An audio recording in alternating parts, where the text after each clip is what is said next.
series of unfortunate events, The Bad Beginning, Chapter 12. So this is the second to last chapter, so we'll be finishing this next week.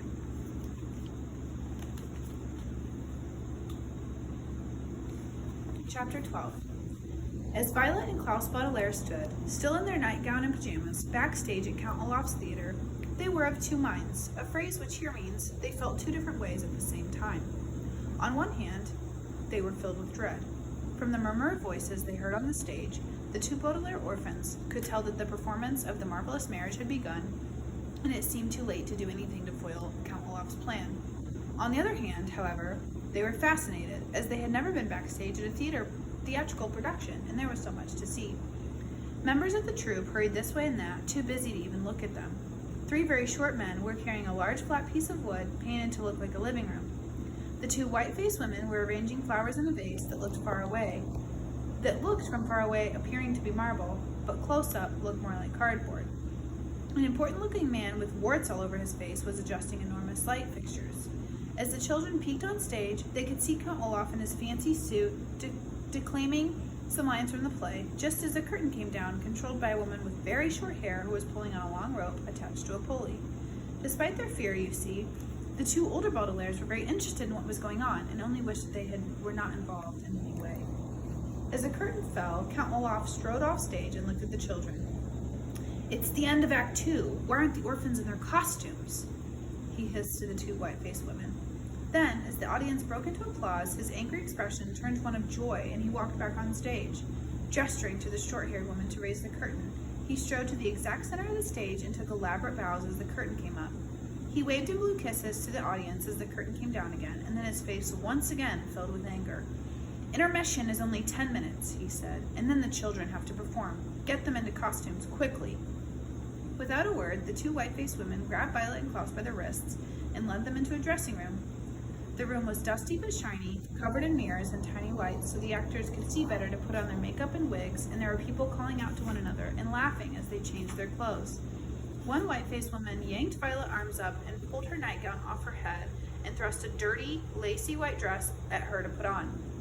Klaus, meanwhile, had his pajamas removed by the other white-faced woman and was hurriedly stuffed into a blue sailor suit that itched and made him look like a toddler.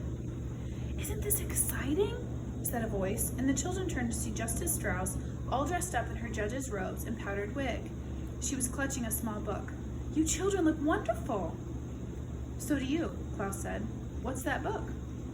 "Why, these are my lines," Justice Strauss said. "Count Olaf told me to bring a law book and read the real wedding ceremony in order to make the play as realistic as possible. All you have to do, Violet, is say, 'I do,' but I have to make quite a speech. This is going to be such fun." "You know what would be fun," Violet said carefully, "is if you change your lines around, just a little." Klaus's face lit up. "Yes, Justice Strauss, be creative. There's no reason to stick to the legal ceremony. It's not like it's a real wedding." Justice Strauss frowned. "I don't know about that, children. I think it'd be best to follow Count Olaf's instructions. After all, he's in charge." "Justice Strauss," a voice called. "Justice Strauss, please report to the makeup artist." "Oh my word, I get to wear makeup." Justice Strauss had on a dreamy expression, as if she were about to be crowned queen, instead of just having some powders and cream smeared on her face. "Children, I must go. See you on stage, my dears." Justice Strauss ran off, leaving the children to finish changing into their costumes. One of the white-faced women put a flowered headdress on Violet, who realized in horror that the dress she had changed into was a bridal gown. The other woman put a sailor cap on Klaus, who gazed in one of the mirrors, astonished at how ugly he looked. His eyes met those of Violet, who was looking in the mirror as well. "What can we do?" Violet said quietly. "Pretend to be sick? Maybe they'd call off the performance." "Count Olaf would know we were up to it," Violet replied glumly. "Act 3 of The Marvelous Marriage by Al Foucault is about to begin," a man with a clipboard shouted.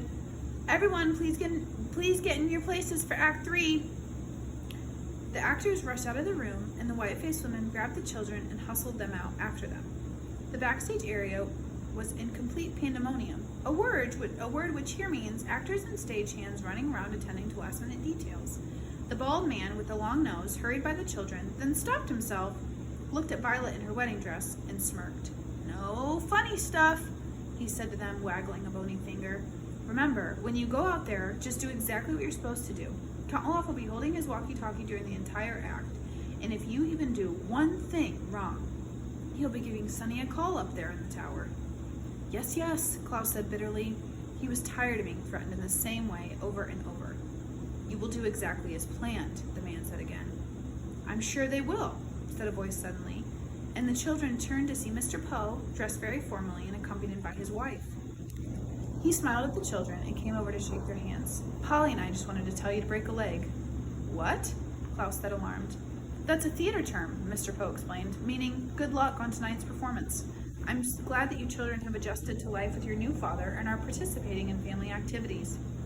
Mr. Poe, Klaus said quickly, Violet and I have something to tell you. It's very important. What is it? Mr. Poe said. Yes, said Count Olaf. What is it you have to tell Mr. Poe, children? Count Olaf had appeared, seemingly out of nowhere, and his shiny eyes glared at the children meaningfully. In one hand, Violet and Klaus could see, he held a walkie-talkie. Just that we appreciate all that you've done for us, Mr. Poe, Klaus said weakly. That's all we wanted to say. Of course, Mr. Poe said, patting him on the back. Well, Polly and I had better take our seats. Break a leg, Baudelaires. I wish we could break a leg, Klaus whispered to Violet, and Mr. Poe laughed. You will, soon enough, Count Olaf said, pushing the two children toward the stage. Other actors were milling about, finding their places for Act 3, and Justice Strauss was off in a corner, practicing her lines from her law book. Klaus took a look around the stage, wondering if anyone there could help. The bald man with the long nose took Klaus's hand and led him to one side. You and I will stand here for the duration of the act. That means the whole thing. I know what the word duration means, Klaus said. No nonsense, the bald man said. Klaus watched his sister in her wedding gown take her place next to Count Olaf as the curtain rose. Klaus heard applause from the audience as Act 3 of The Marvelous Marriage began. It will be of no interest to you if I describe the action of this insipid, the word insipid here means dull and foolish, play by Alf Foucault, because it was a dreadful play and of no real importance to our story. Various actors and actresses performed very dull dialogue and moved around the set, and Klaus tried to make eye contact with them and see if they would help. He soon realized that this play must have been chosen merely as an excuse for Olaf's evil plan and not for its entertainment value, as he sensed the audience losing interest and moving around in their seats. Klaus turned his attention to the audience to see whether any of them would notice that something was afoot, but the way the wart-faced man had arranged the lights prevented Klaus from seeing the faces in the auditorium, and he could only make out the dim outlines of the people. Count Olaf had a great number of very long speeches, which he performed with elaborate gestures and facial expressions. No one seemed to notice that he held a walkie-talkie the entire time. Finally, Justice Strauss began speaking, and Klaus saw that she was reading directly from the legal book. Her eyes were sparkling and her face flushed as she performed on stage for the first time, too stage-struck to realize she was a part of Olaf's plan. She spoke on and on about Olaf and Violet caring for each other in sickness and in health, in good times and bad, and all of those things that are said to people who decide for one reason or another to get married. When she finished her speech, Justice Strauss turned to Count Olaf and said, "Do you take this woman to be your lawfully wedded wife?" "I do," Count Olaf said, smiling. Klaus saw Violet shudder. "Do you," Justice Strauss said, turning to Violet, "take this man to be your lawfully wedded husband?" "I do," Violet said. Klaus clenched his fists. His sister had said, "I do," in the presence of a judge. Once she signed the official document, the wedding was legally valid. And now, Klaus could see that Justice Strauss was taking the document from one of the other actors and holding it out to Violet to sign. "Don't move an inch," the bald man muttered to Klaus, and Klaus thought of poor Sunny, dangling at the top of the tower, and stood still as he watched Violet take the long quill pen from Count Olaf. Violet's eyes were wide as she looked down at the document, and her face was pale, and her left hand was trembling as she signed her name.